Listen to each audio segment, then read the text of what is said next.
Hi everybody, in this video guide I'm going to be teaching you the secrets you need to learn to guarantee that you'll win games in PUBG, so that you can earn those glorious chicken dinners, which very much well could be the best feeling in video games. I'm also going to throw in a few hints and tips about other aspects of the game to give you a leg up too.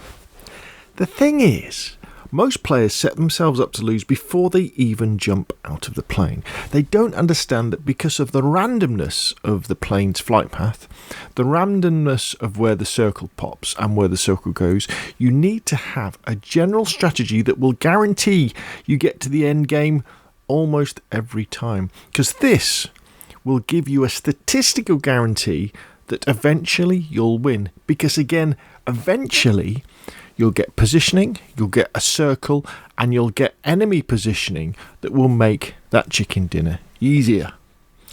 I'm getting a little ahead of myself though, so first off, we're going to go through the settings I use for PUBG.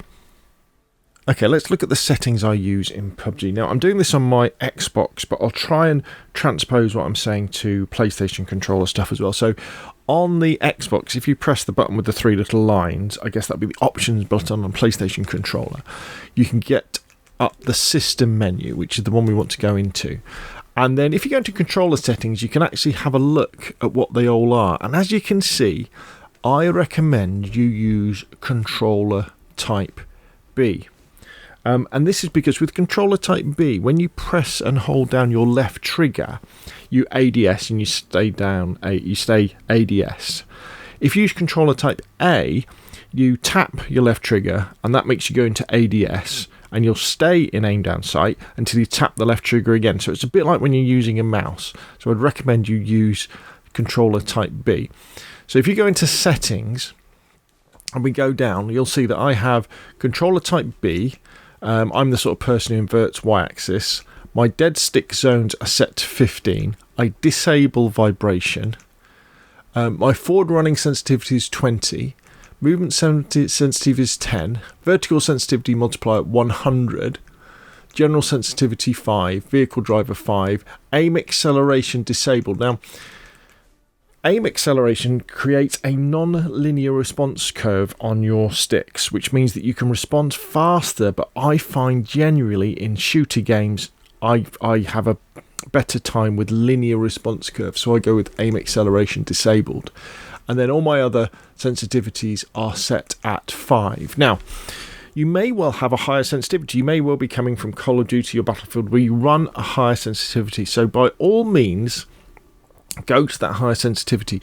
If you find that you overcompensate when you're trying to snap onto targets, lower your sensitivity. If you find you're not getting to targets in time, increase your sensitivity. Just bear in mind two things. There is no aim assist in Player Unknowns Battlegrounds. So unlike in Call of Duty and Battlefield, when you aim down sight, there's this little magnetic effect that will lock you on. There's none of that in PUBG. So you need to be a lot more accurate. So it's a lot more difficult. Also, the guns have more recoil. The next thing is that if you do adjust your sensitivity to fine tune it, please, when you make an adjustment, play with that adjustment for at least a couple of days before you make a decision on whether it was a good choice or not. Otherwise, you'll end up chasing your sensitivity up and down. You'll increase it and go, oh, that's not quite right. Maybe it needs to be a bit more, and you'll change it again. And your thumbs will never get used to, they will never develop that muscle memory that works with that sensitivity. I've been on 5 for an awful long time now, and it works for me. Okay, so there we go. Gameplay, English, cross-platform enabled. Remember, this is cross-platform Xbox to PlayStation, not PC, so this is good. Cross-platform game DVR, I have it disabled on Xbox. Colorblind mode normal. Okay, so some people like to have blue blood. So when they hit people, they can see it better. I like to have red blood. Everything else is default. On-screen button, hence disabled. You'll probably want to have enabled if you're new. Debug statistic enabled, so in the top left-hand corner of the screen I can see what my ping is. Compass background enabled. Loot flash effect is glow, or you can have it as pulse, whichever works for you. Tooltips enabled. Reticle type custom. Again, this is just so that I can change what I'm running with, and I just change the colours. Reticle brightness high, highly recommend that so that when you're aiming against the bright sky you can still see it. Now default firing modes, full auto for ARs, burst for secondary, full auto for DMRs, TPP aim camera position reset to right shoulder, auto reload enabled, auto equip attachments enabled, auto equip scopes all, auto replace attachments enable, auto replace weapon skin enable, auto replace vehicle enable, hide helmet disable. So what you can do is you can have it so that you can always, so you can't see your helmet when it's on. Other players will, but you can't. Radio meshes enabled, audio master volume 100, gameplay enabled. Weapon sound effects, the remastered, UI enable, UI volume 70, music enabled or disabled. It depends if you get bored with the menu music. Again, you should only ever have the launch theme playing because it is the best music. Graphics, safe area 100, field of view 95. You could increase this if you liked. That only applies to first person anyway. Brightness 50, universal brightness for all maps enabled. Now there is one setting that isn't on here that will be on when free to play goes live, and that is, I think they're going to call it action queuing. So it will probably come under controller. So action queuing is a new thing that's finally coming to PUBG that you when we get it, turn it on. Because what happens at the moment is when you're running along and you jump around a corner, and if you try and aim down sight while you're in the air, when your character lands on the ground, even though you have your button pressed in on your left trigger, your character will not aim down sight. You have to take your finger off and press it again, because it can't queue up those actions. You've got to be on the ground before you can aim down sight. They're bringing in, fingers crossed, the ability to be able to do that. So as soon as you hit the ground, you'll aim down sight and you start shooting. So if that's in the game, turn it on. There we go. There's my controls. Feel free to replay this section of the video at a slightly slower rate so that you can go after everything. But these are the settings that have worked for me for an awful long time, and I'd recommend you probably start off with these yourself. Now, learning the mechanics of the game. If you're watching this video after January the 12th, 2022, PUBG will have introduced a whole raft of tutorials and training aids to teach you about the basics of the game, and you should really throw yourself into a fair portion of them. Work your way through the tutorial missions using the basic training to learn the simple mechanics like how to crouch, how to pick up weapons and throw grenades, the amazing AI training matches to play a full game of Battle Royale against 99 AI bot opponents, and that is harder than you think. And finally, the training mode to run around in a big sandbox, and you can use the shooting ranges.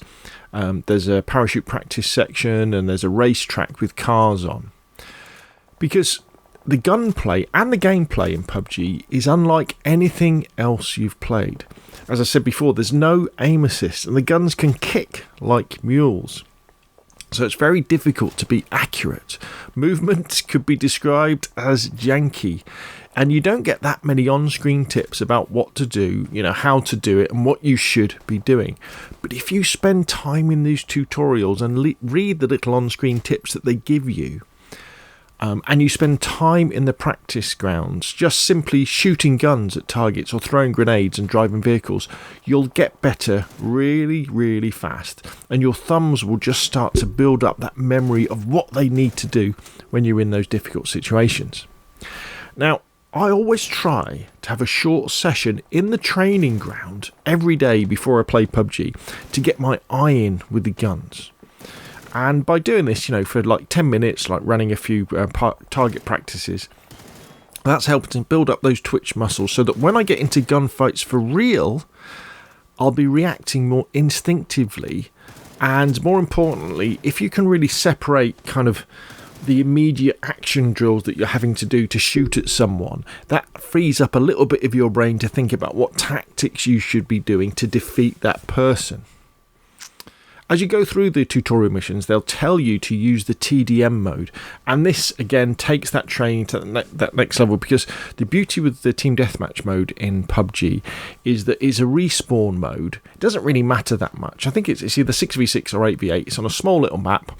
You can choose to spawn in with a sniper rifle, assault rifles, submachine guns, whatever you like, and you get to shoot at real other enemy players, and when you die you spawn back in straight away. So when you're playing team deathmatch, it's not about winning, it's not about losing, it's purely about practice. So if you're thinking, actually, when I use a sniper rifle, I'm not very good, I tend to miss quite a lot, and I'm not really confident in using sniper rifles, get into Team Deathmatch, pick up a sniper rifle and have a crack for 15 minutes with a sniper rifle. It could be that you think, oh, my accuracy with an assault rifle isn't that great, I don't like picking up something like the AK. Again, use Team Deathmatch against real players to work on that particular skill. There's also the casual mode. But you've got to be careful with the casual mode. So in the casual mode, you play against mostly AI. So it's a full battle royale, but at the moment, there's only like 12 real players against AI. So there's normally about 88 AI. And it's either full squads or you can play as a solo squad. But, and this is the big but, is that most of the time, because the bots are so bad, you'll always end up playing real players at the end. And because, again, the bots aren't really good, those squads, those real players, if they're in proper 4-man squads, will generally all be getting to the end together. And if they've been playing PUBG a while, you can guarantee they'll have hit every single supply box. So they'll all have level 3 helmets, they'll all have level 3 guns, they'll have level 3 armour, and they'll be difficult to kill. So sometimes I think winning casual mode can actually be quite difficult. And you're often better off just playing normal PUBG, where, there'd probably be some bots, but there's a lot more real players, which means that squads tend to get to the last sections of the game, get to the end game, not in one piece. So they may only have 3 players left or 2 players left. Their armour will be damaged. They won't have been able to pick up so much level 3 stuff. Maybe they'll be short on throwables or that sort of stuff. So by all means, use casual mode, but just remember it can be quite challenging. Okay, so let's talk a little bit about gun and loadout choices, but you've got to remember that as time goes on, the PUBG devs do balance the guns and the gadgets and the weapons. They'll nerf some and they'll buff some, so they make some guns more powerful and some guns less powerful over time to make people play with different weapons, exactly the same way that they do it in something like Call of Duty or Battlefield. At the moment, though, if you were to say to me, what would I really like to take into like the end game in PUBG, I think you can't really beat the barrel. I think the barrel is very good as your assault rifle with something like a hollow sight on it or a red dot, depending on what your preference is. Nice to have an extended mag. Even better to have a quick change extended, but a quick change mag would be good. Compensator, silencer would be good. And then my kind of medium to long range weapon of choice would probably be something like the SKS or the SLR. So it's still 7.62 bullets. And I like these because they're very hard hitting. The 7.6 guns generally knock people down very, very quickly. So if you headshot someone with an SLR or an SKS and then hit them in the body once or twice, depending on how injured they are and whether they got level 3 gear on or not, you can take them down very, very quickly, whereas something like the M16 or the Mini 14 can take a little bit longer. Now, the problem with the 7.6 weapons, the 7.6 ammo, is that it's more heavy, but with something like the SKS or the SLR, a 4 times or a 6 times scope on it would work for me, some sort of grip, hopefully a silencer or a compensator, but those 2 guns, I would be happy with those. The pan, that's really for good luck, but it is bulletproof if someone's shooting you in the back. At least 2 med packs, 5 bandages, no more than 5. You just use the bandages every now and again if you get some minor damage.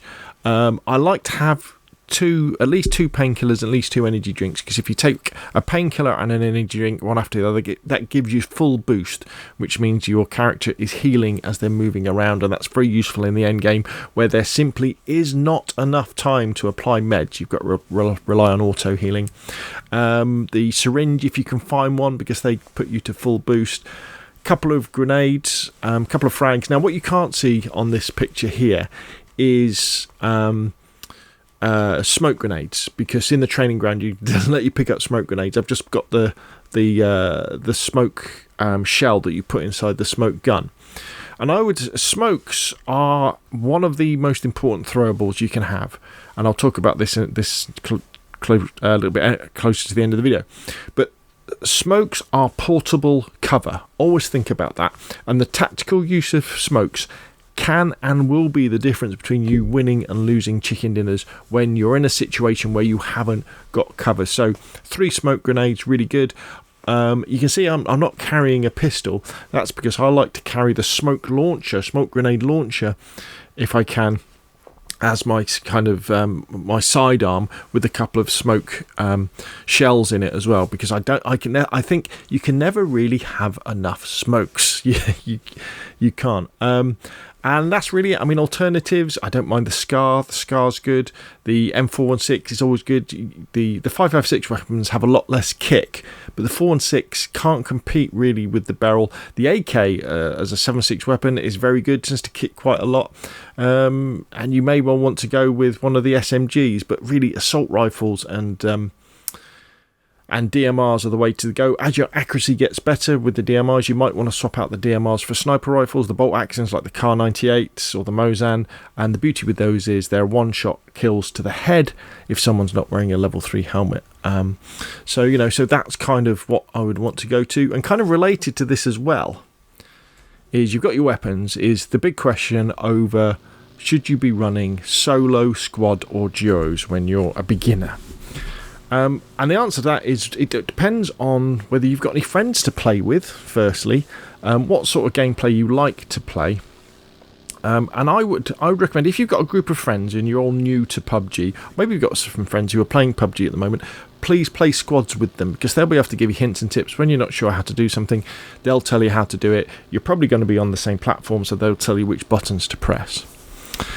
Also, when you're new, I highly recommend actually playing random squads. So this is just where you choose the squad option and you jump in with randoms, because a lot more people play squads than play solos. And what that means is, in solos, when you get to the top 10, when you get to the end game of a battle royale, you're more likely to come up against better players than in squads. In squads, there's a very good chance that you'll get to the end game against people who are a bit new and a bit rubbish as well, and I definitely think it's much easier getting chicken dinners in squads than it is with solos.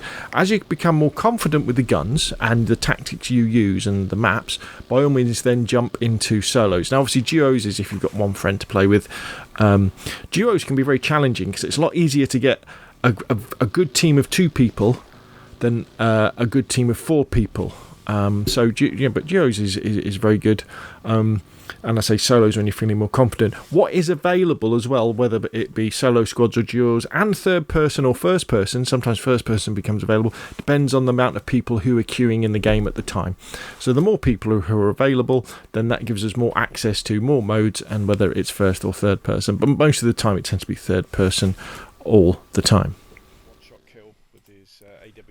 Now finally, after almost 18 minutes, the meat and potato of this video, the subject that sets PUBG apart from other shooters and battle royales because it's so important. Let's discuss strategies and tactics. Where you drop and where you go in PUBG is just as important to winning as your gun skills. Good positioning in PUBG always puts you in an advantage, and it's the reason why anyone can win a chicken dinner no matter what your skill level is.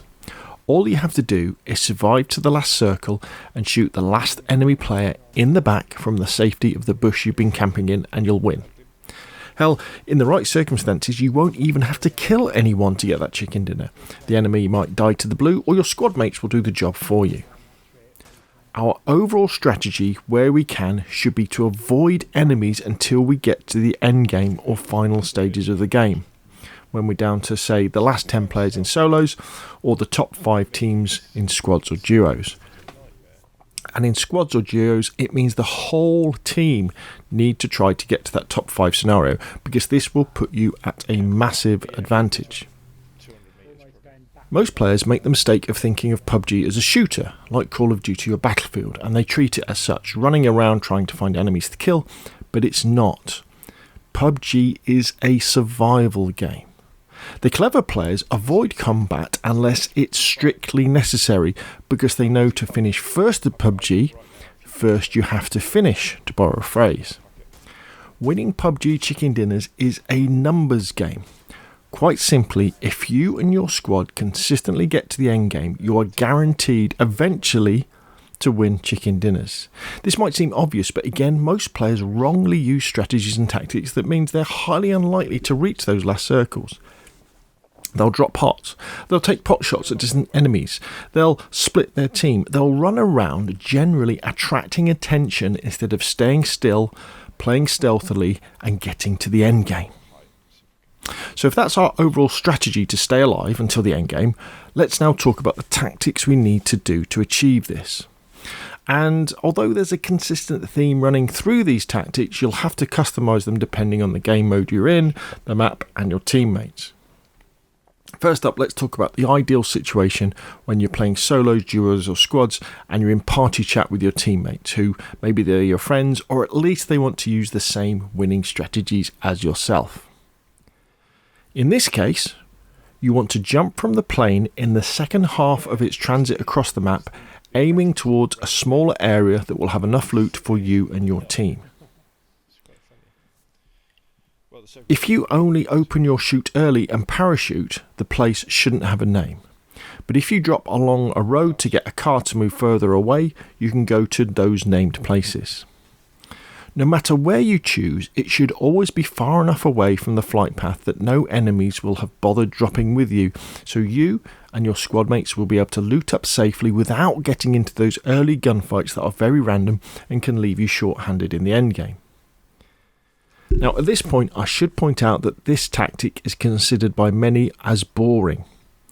You may well not see any enemies for 20 minutes or more, but the idea is that when you do, you'll have good loot, you'll be in a good position, and you'll have your full squad, whereas the enemies could have damaged armour, less loot, and be missing squad mates.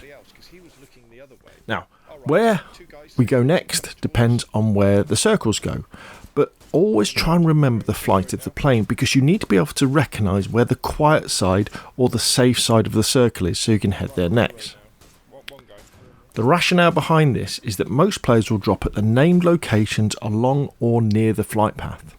Some might travel further afield, but if as the circles get smaller and smaller, you can stay at the point furthest away from the flight path, you'll be less likely to run into enemies and the more likely to get to the end game with your full loot and a full squad. Once you've identified the safe side of the circle, look at the map and choose somewhere near the edge and head there. The idea is to play the edge and be as far away from potential enemies as we can to minimise engagements. As the circles get smaller, you may well be in a situation where you can't find a safe place on the quiet side of the circle, or there could be enemies where you want to go. In this case, there's a strong argument for playing the centre, or a good position or building near the centre of the circle. Switching from playing the edge to playing the centre is often a good option on Miramar or any of the maps where it looks like the circle could be ending in an open area where playing the edge isn't practical. So what you tend to do here is you use a vehicle and you move to that strong position and then you start to defend it. As the final circles play out, your tactic should be to stay as stealthy as you can. It may seem counterintuitive, but try not to fire on enemies unless they are a direct threat and you are sure of killing them. Taking unnecessary pot shots at enemies will just give your position away and you'll take the risk of being third-partied, where other teams head on over to your position to see what the fuss is about and then they'll start engaging you. The ideal situation is where you and your squad mates will stay stealthily and all the other squads will be shooting at each other, reducing their numbers, damaging their armour, using their equipment and generally putting themselves at a disadvantage to you and or your squad, which will have all of its members and all of its gear nice and fresh. As the circle contracts, you'll probably be forced to move. Try and use the terrain as cover. Play near the edge, but again, if it looks like there's a stronger position closer in, take it. A big mistake new players make is concentrating too much on looking into the centre of the circle for enemies. Experienced, aggressive players and squads will take a spiral path into the circle, working around the edge, looking for enemies playing that edge, so make sure you're looking left and right, and of course to your rear for those pesky players who will come out late of the blue to surprise you. In fact, that point is so important, I want to repeat myself. In the final circle, if you have half decent cover, you will very rarely be attacked by enemies who are further into the circle than you. the danger is almost always from the flanks or the sides to your left and your right, especially if you or your teammates have been shooting. So make sure you are guarding those flanks, ready to take on enemies who are running around the edge of the circle, and also those who might be coming late out of the blue. Now's also the time to think about using those smoke grenades and launchers if you've got them. If you watch pro PUBG players, the tactical use of smoke to create cover is a skill they use all the time. You don't get any points for dying with a backpack full of smoke grenades, so as soon as you're in a situation where there is no cover, either to get where you want to go or as you come under fire, start dropping those smoke grenades. Their protection lasts several seconds and they cover a surprisingly large area, so even if you're in a wide open area, keep popping those smoke grenades and you will be amazed at the protection they give and the opportunity they give you to stay alive while the other players kill themselves, because often what will happen is they'll start shooting at you and they'll then get a third party by another team, and this will give you a fighting chance to improve your position and grab that chicken dinner. As the player count ticks down and you begin to realise that you and your team might actually win that chicken dinner, you'll start to get the PUBG sweats. Your palms will get clammy and your hands will literally start shaking. It's unlike anything else in gaming. Your aim will be absolutely crap at this stage with the adrenaline running through your system. So keep breathing, try and relax your grip on the controller, keep talking to your teammates and take your time. If you don't get the dinner this time, you'll have done well to get this far and you'll have the opportunities to win another one very soon. Now, let's discuss what you should do if you're in with a group of randoms, or maybe squad mates who want to use a different tactic than jump far, loot in peace and play the edge. Let's say they want to jump in a really busy place that's right on the flight path. What should you do here? Well, it's quite simply jump with them. Stay together. A squad that stays close and can support each other has a much better chance of surviving those early couple of minutes, and once you've looted up, keep together and follow their lead. These types of games can often be the most dramatic and exciting, it's just that the chances of you getting to the final circles with a full squad are quite low.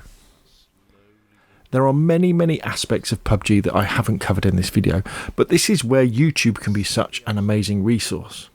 As you play PUBG, you'll have questions about how to get better at certain aspects of the game, and there's 4 years of video tutorials out there to watch. And when new mechanics come to PUBG, there's plenty of great content creators to learn from. Just search YouTube for the aspect of PUBG you want to learn about.